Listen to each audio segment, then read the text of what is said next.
महिला येतात बघा पण पुरुष येत नाहीत अशी परिस्थिती आहे. पुरुषापेक्षा महिला पुढे गेल्या का. आणि महिला घरोघर सांगते बाई विहारात चला विहारात चला विहारात चला. काही महिला आल्या आणि एक महिला म्हणते नवऱ्याला कारभारी कारभारी कारभारी. आणि भरती जी आले विहारात चला प्रवचन ऐकायला.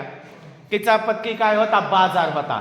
तो आला झोलत झोलत झोलत झोलत झोलत झोलत आला आणि काय म्हणतो बायकोला हा बघ मी आणली भाजी कर भाजी. ती म्हणते माय नवऱ्याचं तर रोजच आहे करू काय. तिनं कशी बशी टाकली भाजी बरोबर कशी बशी टाकली भाजी कुठं चुलीवर. आणि ते हा आली बघायला कुठं विहारामध्ये. पण आली की आली बसले.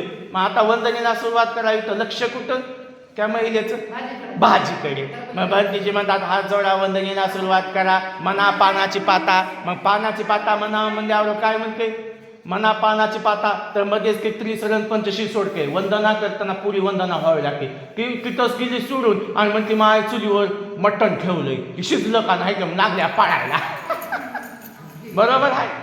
म्हणजे पक्षू प्राण्यावर दया करा त्यांची हिंसा करायची नाही. पानाची पाता वेर म्हणजे शिक्का पदम समाधी आम्ही. म्हणजे पक्षी प्राणी दया करा. आणि विहारात आल्यानंतर वंदन पुरी झाली पाहिजे. कुठं लक्ष दिलं नाही पाहिजे आणि मनी उठलं नाही पाहिजे. एवढे नियम या विहारात आहेत. ध्यान करा बरोबर आहे का नाही. ध्यानस्थ बसा. म्हणून मला सांगायचं आहे